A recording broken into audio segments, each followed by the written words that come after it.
pessoal, tudo bem? Bom, a minha dica de higiene ocupacional hoje se refere à parte de ruído ocupacional e os métodos que nós temos para o cálculo de atenuação dos protetores auditivos.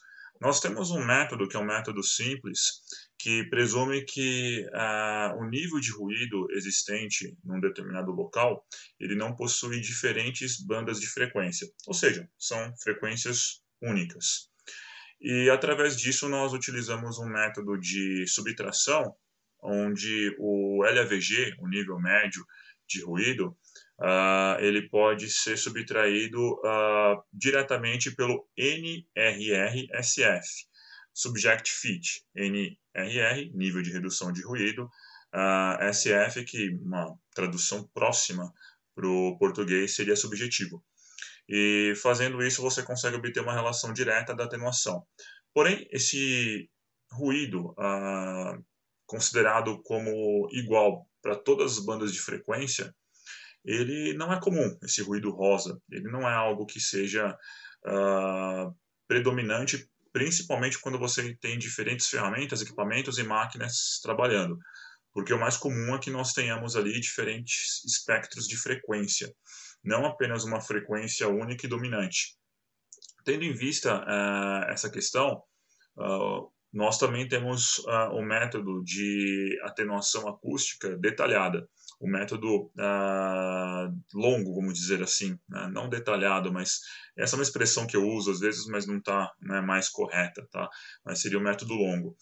No método longo, a gente pode obter um resultado com uma confiabilidade muito maior, porque o método simples ele tem uma confiabilidade de 84%, enquanto o método longo, se você leva em consideração duas vezes o desvio padrão, ele vai te dar um resultado muito próximo, não de 100%, é claro, mas um resultado muito próximo a isso que a gente vai ver daqui a pouco num exemplo prático de estudo.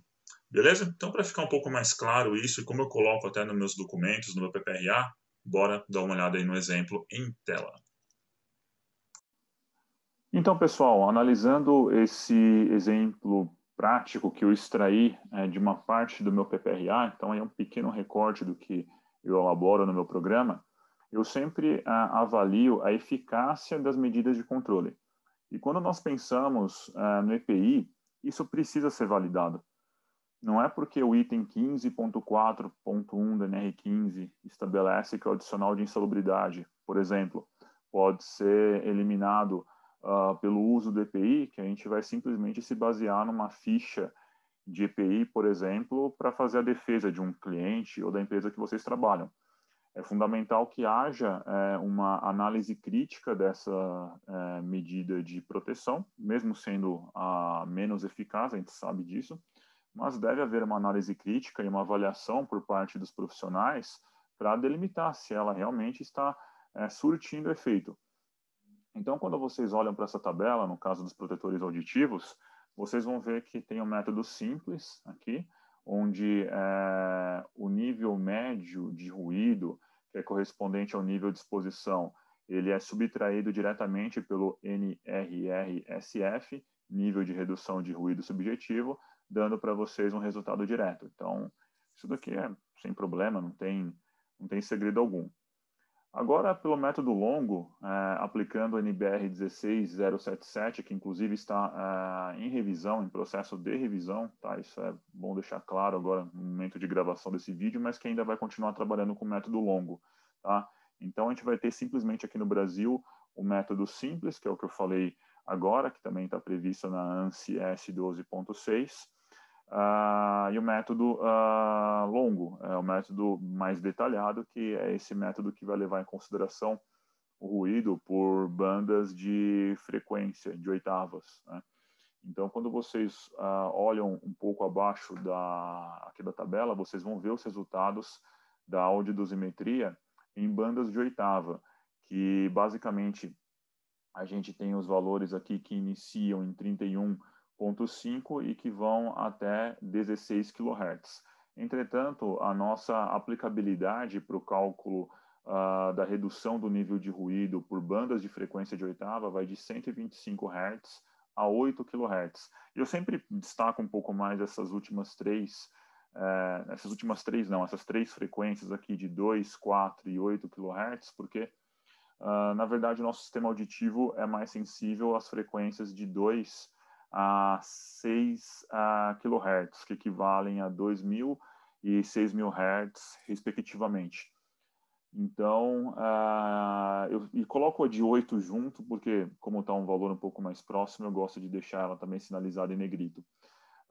Mas é fato que vocês podem ver que, com exceção das bandas de frequência muito baixas e a de 16 kHz, que é uma frequência mais alta, todas as outras a gente consegue calcular a atenuação do protetor auditivo usando esse audiodosímetro com bandas, com filtros de frequência para bandas de oitava. Então não é qualquer audiodosímetro que faz isso, ele precisa ter sinalizador de frequência, ok? Não é um analisador de frequência dos mesmos patamares de um sonômetro, por exemplo, para você fazer avaliação de ruído ambiental. Então o sonômetro é para avaliação de ruído ambiental e em determinadas situações a gente pode utilizar também para a parte ocupacional, enquanto que o audiodosímetro ele vai ser utilizado, única e exclusivamente para fazer avaliação do ruído ocupacional. Isso é uma coisa que tem que estar claro.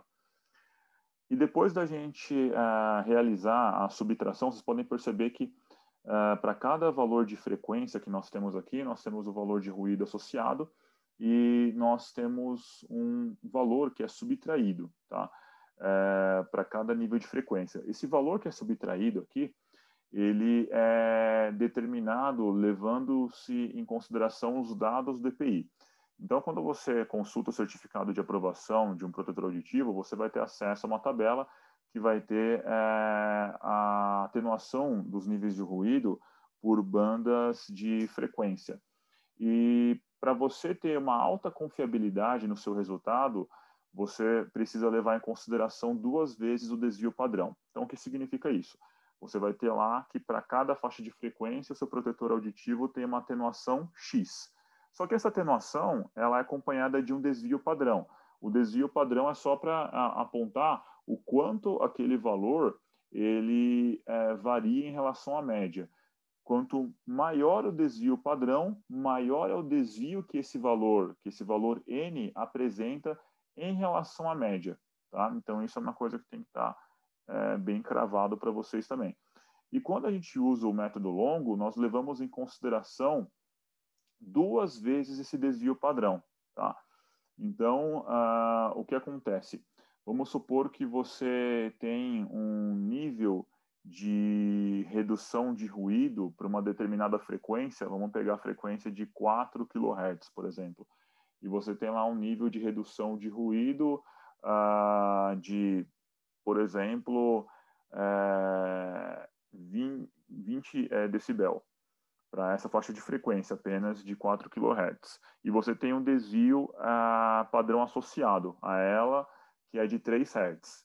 Então você tem lá que para 4 kHz o valor de atenuação desse protetor auditivo é de 20 decibel. E que o valor de desvio padrão associado a ele é de 3 decibel.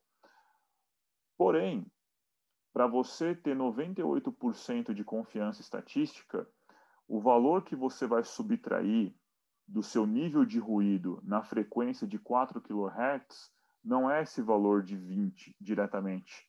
É o valor de 20 menos 2 vezes o desvio padrão. Então, se o desvio padrão é igual a 3, nós temos que o dobro dele é igual a 6. Concordam comigo? Então, o valor que a gente vai levar em consideração para fazer essa subtração é 20 menos 6. 20, que é o valor que o protetor auditivo atenua nessa frequência específica, menos 2 vezes o desvio padrão. Então, fica 20 menos 6, que costuma dar 14. Então, o valor que você vai subtrair do seu nível de ruído não é 20 decibel, e sim 14 decibel. Aí você pode me questionar, poxa, Gustavo, mas esse resultado é menor. Mas é justamente por conta da aplicação desse fator de 2 vezes o desvio padrão é que você tem um resultado de confiabilidade tão alto. Você estimou a proteção do seu EPI, do seu protetor auditivo, levando em consideração 2 vezes o desvio padrão. Fazendo isso, a confiança do seu resultado vai ser de 98%, ou seja, muito alto. Então, por isso que a gente, no curso de ruído, até ensina como fazer isso bem passo a passo. Eu levaria muito tempo fazendo um por um, mas a gente ensina isso no curso bem passo a passo. E depois de fazer essa subtração, você vai fazer a soma logarítmica dos resultados. Então, fazendo a soma logarítmica dos resultados, depois de calculada a atenuação, vai fazer com que você obtenha o nível de ruído que seu funcionário está exposto com esse valor de 98% de confiança estatística. E aí você pode fazer a subtração mais uma vez para determinar qual que é o nível de atenuação do seu protetor auditivo. Então vocês podem perceber que o nível de atenuação vai ser dado com o nível médio de ruído que nós obtivemos por meio da audiodosimetria, que converteu o resultado de dose em decibel, menos 57,4, que é o valor da soma logarítmica dos resultados já atenuados, que vão mostrar que meu protetor auditivo, com 98% de confiança estatística, ele atenua 23,3 decibel. Aqui eu coloquei, tá certo que essa atenuação ela é dada no protetor auditivo sem a curva de ponderação A, mas aqui eu acabo colocando para ficar mais fácil de interpretar o resultado, mas quando você vai olhar mesmo no EPI, ele vai ter só o valor em dB, sem nenhuma ponderação de curva de frequência, ok? Então é isso, pessoal. Essa é uma aplicação que leva mais tempo para fazer, dá muito mais trabalho, só que, consequentemente, vai deixar o seu PPRA, o seu laudo, muito mais rico de informação. Tá? Você vai conseguir avaliar com muita criticidade a eficácia do seu protetor auditivo. E isso é uma coisa que é muito cobrada nos laudos de insalubridade, é muito cobrada pela Previdência Social, não só para a questão do protetor auditivo, mas para outros tipos de EPI ao mesmo tempo. Ok? Então, fica essa dica. Espero que vocês tenham gostado de mais um vídeo falando sobre higiene ocupacional e a gente se vê na próxima. Um forte abraço. Tchau, tchau.